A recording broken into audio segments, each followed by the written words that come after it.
Agenda 21 is a social engineering plan that imposes centralized control over the people under the guise of environmentalism by attacking private property, limiting energy use, regulating the food supply, using genetically modified foods, eugenics, depopulation, stockpiling and concentrating people into ghettos. It's like a shitty totalitarian one world communism. And there's some fools, either they're fools or misinformation agents, that are associating veganism with Agenda 21 and the depopulation plan, which is just pornographically stupid. Like, what kind of stuff are they doing and saying? It's like the nicknaming veganism like the New World Order diet. Because if you want to kill people off, then you're going to force feed them healthy plant foods. You're going to create a deadly concoction of apples and peaches and mangoes and fresh herbs and potatoes, peas and beans and seeds, dried sea vegetables, mushrooms, tomatoes, vegan nut butters. What else is deadly? Where are they getting this logic? I don't get it. Rice, pasta, tortillas, maple syrup. That's gonna hurt. They'll be dropping like flies after that. They might even force them just to finish them off, is to like have them omit the Parmesan cheese in their fresh basil pesto. That's just gonna clinch it. You and your pesto obsession. I love pesto. We should get some later. Make some. I like it. I don't love it. Just because certain facets of the UN are urging for a reduction in meat and dairy consumption doesn't mean that they're cooperating with the vegan movement. If anything, they're actually undermining it. They're actually burdening it by merging it with their oppressive agenda. They're actually just riding the coattails of the growing vegan movement, which is getting big enough now that it's actually threatening the status quo. So what they want to do is they have no choice now. They have to bring it into the fold. They have to absorb it, subvert it, and accommodate it into their game plan. Now, what I'm finding out is that a lot of people who go vegan for a long period of time start to, they feel good at first, but then they start to deteriorate over the years. This guy is Jim Morris. He has been bodybuilding for close to half a decade, and he shows no signs of slowing down. Now, he was a former Mr. America. Get this, at the age of 72, he works out every single day for an hour, 6 days a week. And here's his diet: nuts, beans, fruits, and vegetables. Annette Larkins shows off her garden in her Miami-Dade County backyard. It's full of fruits and vegetables. Every corner of her garden has something that is edible. And I've been eating them, and they're so good. She also collects rainwater to drink and water her plants. Annette says the food in her garden is her fountain of youth. I'm very vibrant. I have lots of energy, as I told you before. I'm up at no later than 5:30 in the morning as a rule, and I'm ready to go. So how old is this size 4 beauty? Annette just turned 70 years old. So how long have you now been eating a raw meat ketogenic diet, as you would call it? 2 years. Even though I don't eat a ketogenic diet always, I also eat fruit and stuff and honey. But the raw meat is easy. Here I have some sheep ribs. Oh, there you go. So you just chow down right off the bone, right? Yeah, it's fun to eat it also. Annette's husband owned a meat store in the 1960s. That's when she became a vegetarian. But as the years went by, she became a raw vegan. She does not eat any animal products. Her food is unprocessed and uncooked. My diet consists of fruits, nuts, vegetables, and seeds. I do a lot of sprouting of seeds, and as you can see from my garden, of course, these are the raw foods that I eat. Annette's husband of almost 54 years chose to continue to eat the way he did when they were first married. I really wish I would have did what she's done. Amos Larkin says people even wonder if Annette is his wife. They'll ask me, what am I doing with their young girl? Or they'll say, you got your granddaughter with you, you know, and things like that, you know. Amos takes prescription medicines daily for high blood pressure and diabetes. Annette says she doesn't even take an aspirin. Now, what I'm finding out is that a lot of people who go vegan for a long period of time start to they feel good at first, but then they start to deteriorate over the years. This one lady who is my age, she said, was telling her friend that I used to tell them about eating and they wouldn't listen. And her reply was to that, or her response to that was, look at her now and look at us. Unbelievable. A Ramona woman is named the sexiest vegetarian, but she's over 50, and I still cannot get over the fact of how old you are, because you look absolutely incredible. Mimi Kirk joins us with secrets on how you can stay young. Bring the camera, it's high definition. You at home, okay, this is Mimi. Mimi, take a guess, 1 second at home. How old do you think Mimi is? Okay, Mimi, tell us how old you are. I'll be 71 this month. Whatever. Are you serious? Right. And everyone always asks me if I've had plastic surgery or Botox. No, I still have all my laugh lines. I have nothing. You look incredible. Thank you. And you can actually eat away your own muscle tissue and in your fat storage to where you're down to weighing next to nothing. So, what was your lowest weight you got down to? Well, after fasting, I was 43 kilograms, which is like half my normal weight. So basically just bones. I don't know how much in pounds. It's like 95 pounds, I think. Okay, yeah, that's pretty light. Okay. Yeah, I think something like that. But when I was vegan, even when I was eating a lot, I was still really thin and weak. And it happened quickly. Like within 1 or 2 months, I couldn't work out anymore because I was going to the gym at the time. I couldn't really do anything. All of the motivation was just gone, and I was eating a lot and just tons of nuts and whatever, vegetable salads and shit. Actually, the most recent record I've set, world record, is the record for the heaviest weight ever carried by a human being. So it's called the Yoke Walk. It's a strongman event. And I have carried 555 kilos over a course of 10 meters. Yeah, and that's the most recent one. That's amazing. Now, you're also known as the vegan badass. At the Extreme Couture Gym, we found an extraordinary plant-based athlete, Ultimate Fighter champion Mac Danzig. In the mixed martial arts world, strength, toughness, and endurance are of paramount importance, and Mac has them all. I think a lot of people, stereotypically speaking, think someone that's a vegan is like some skinny hippie type of person. And I'm not necessarily trying to break the stereotype. I tried the diet for my own personal reasons, and it worked for me. I feel like I have more energy now that I don't eat the meat products, and I also feel like I recover better in between my workouts. I'm dying to know, how did you stay looking so young on the outside?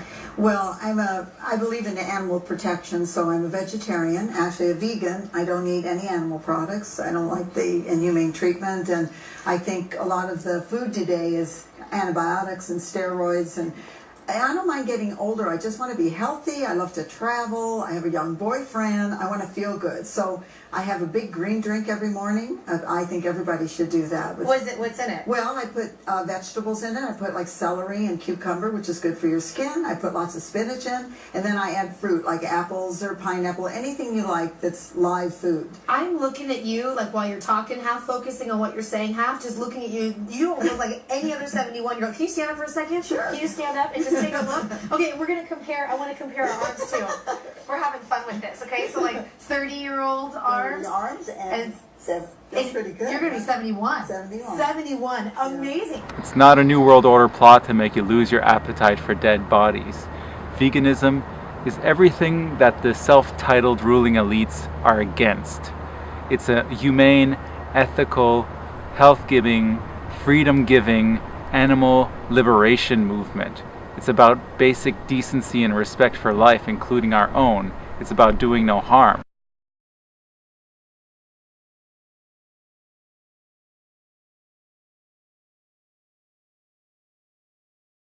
Okay.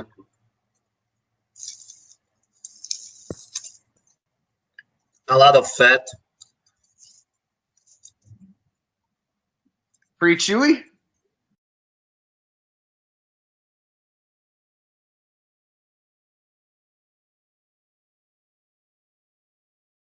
And then once I saw people eating raw meat, and I've been hearing stories of vegans quitting veganism and coming out the other end eating raw meat, I just decided to give it a go, and here I am eating it, and if I'm alive tomorrow, well, there you go.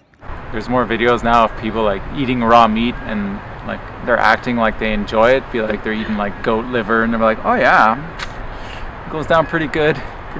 And they're saying that like parasites are good for you, that you should have parasite, that like those little monsters with the teeth, if you see them up close, those are your friends. Tapeworms, like, you should have tapeworm. Yeah. Stuck inside you at all times. You should have tapeworms over for dinner every night because they help you eat the food.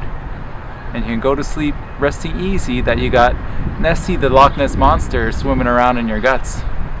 Yeah, how could they possibly justify that? Like, what kind of stuff are they doing and saying? It's like the nicknaming veganism like the New World Order diet.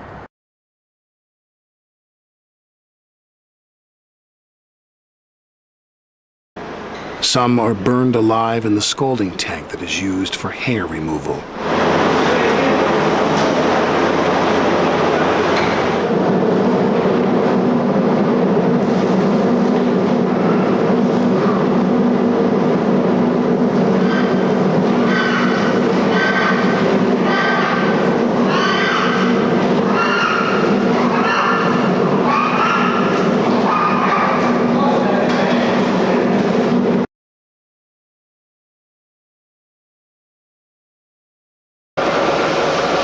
At a fraction of their natural lifespan, they're shipped to slaughter. Most hamburger in this country comes from spent dairy cows.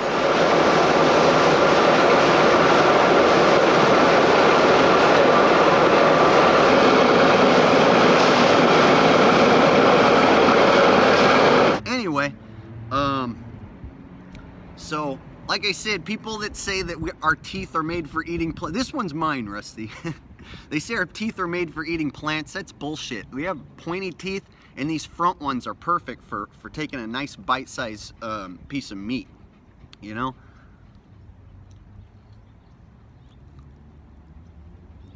If you look at a chart of your average carnivore, your average omnivore, herbivore, and frugivore, you'll find that we fall completely. Every organ in our body is that of an herbivore, frugivore, not of an omnivore or carnivore. We have 2 hands and 2 feet, and we walk erect. All of the carnivores have 4 feet and perform their locomotion using all 4s. Tails. Carnivores have tails. Humans do not. Tongues.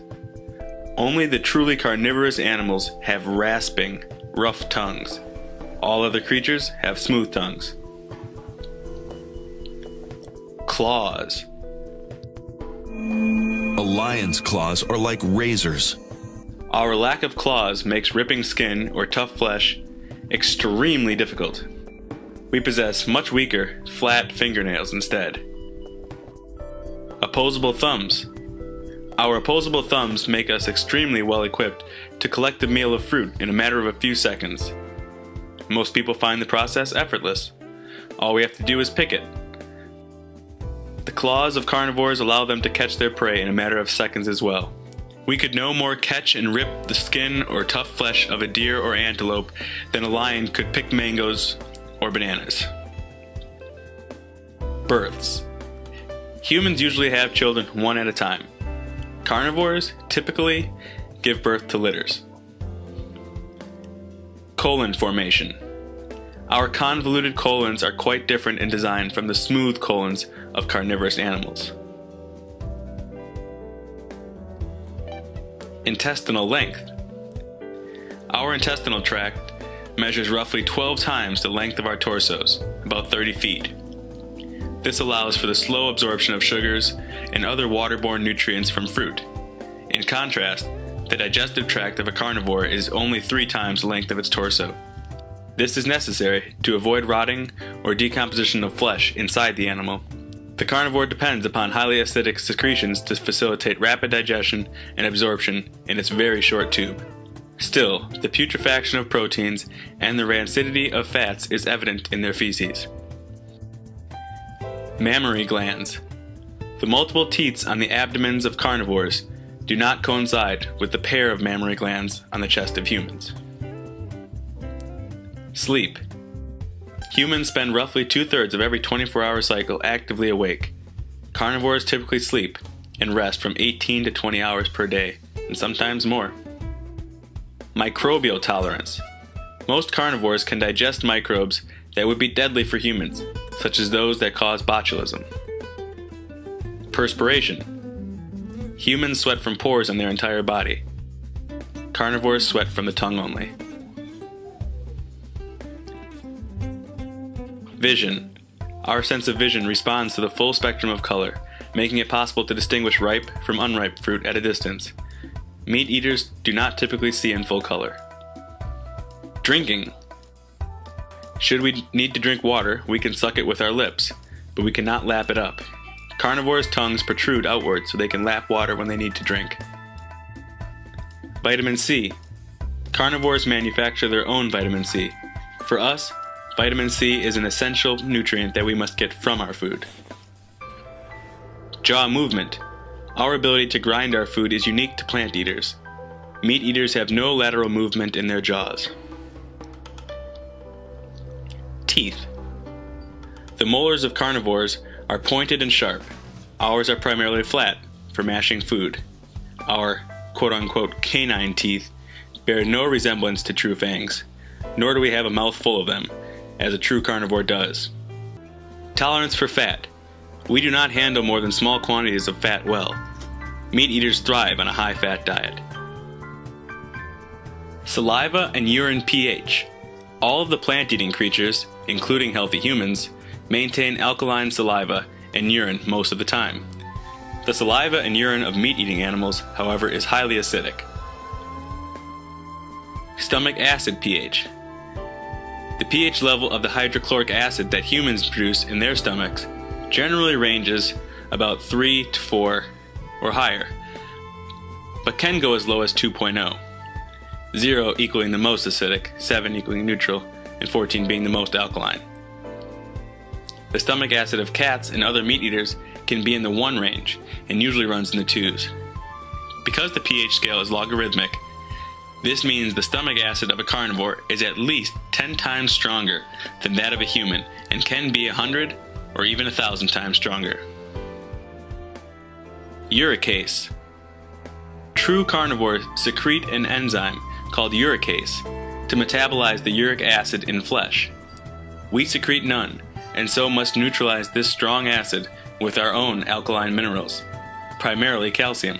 The resulting calcium urate crystals are one of the many pathogens of meat eating, in this case giving rise to or contributing to gout, arthritis, rheumatism, and bursitis. Cleanliness. We are the most particular of all creatures about the cleanliness of our food. Carnivores are the least picky, and will eat dirt, bugs, organic debris, and other items along with their food. Natural appetite. I saved this one for last, because this should say it all. Our mouths water at the sight and smells of the produce market. These are living foods, the source of our sustenance. But the smell of animals usually puts us off. Carnivores' mouths water at the sight of prey, and they react to the smell of animals as though they sense food. Our anatomy, physiology, biochemistry, and psychology all indicate that we are not carnivores.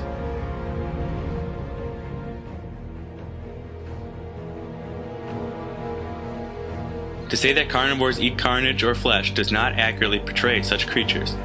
Animals that live on other animals usually eat raw meat, straight from the carcass, with relish. Carnivores consume most of the animals, not merely the flesh, eating the muscle meat as well as the organs, and lapping up the warm, fresh blood and other bodily fluids with gusto. They delight in the guts and their partially digested contents. They even crush, split, and eat the smaller bones, and their marrow and gristle. Most of us love animals as fellow creatures on Earth. We do not salivate at the idea of crushing the life out of a rabbit with our bare hands and teeth, and the thought of eating one in a freshly killed state is repulsive. Oh, I hope this isn't full of maggots or anything. We certainly do not enjoy chewing on bones, It's so squidgy. gristle, entrails, chunks of raw fat and flesh, and the hair and vermin that inevitably accompany them. We cannot imagine slurping hot blood, getting it all over our faces, hands, and bodies. These behaviors are alien to our natural disposition and are actually sickening. So strange. We'll rabbit.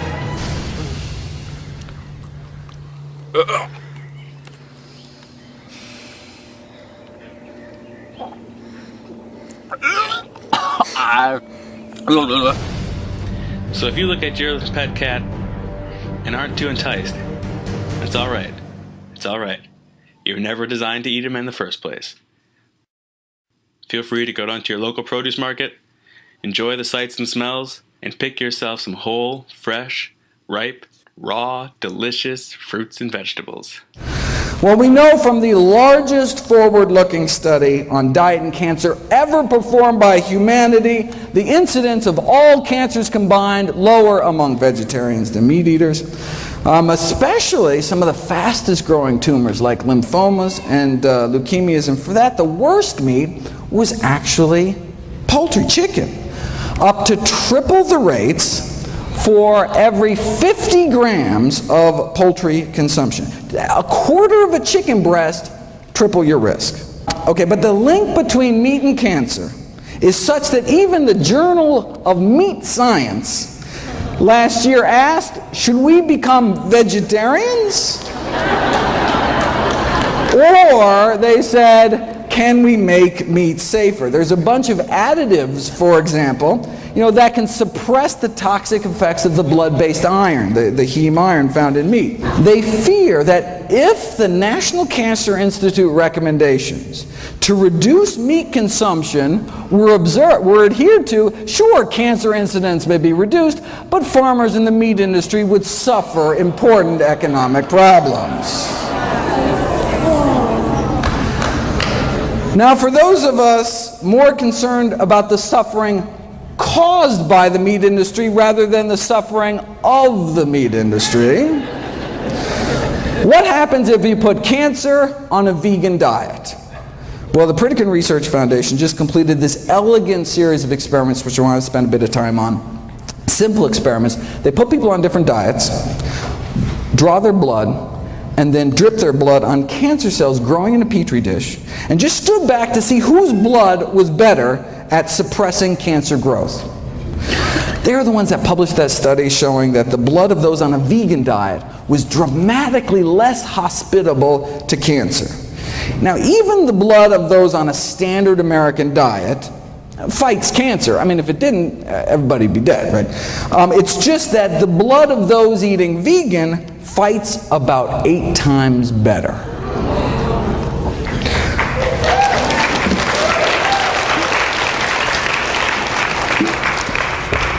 The blood of those on a standard American diet suppresses cancer growth by about 9%. You put people on a plant-based diet for a year, though, and their blood just tears it up. Right? The blood circulating through the bodies of vegans has nearly 8 times the stopping power when it comes to cancer cell growth. So no matter what the news says, and no matter what stupid hoaxes are out there, I'm not gonna fall for that stuff, and I really hope that other people don't fall for it. A lot of the people that are buying into this lie are like I guess you call them the neo-pagans, the ones that want to be like their ancestors were, which I think is cool. They want to be warriors, but they don't actually do any of the cool stuff, They don't do they're not into metal work or building a log cabin. They don't even freaking play the harp or play the bagpipes, but they eat pork chops. They got that down pretty good. If you really want to be a warrior, then don't make pigs, cows, and chickens and other animals your adversaries. Then fight the real enemy. Fight evil and protect the innocent. Our ancestors weren't great because they ate animals. They were great because they were defiant and chivalrous and heroic.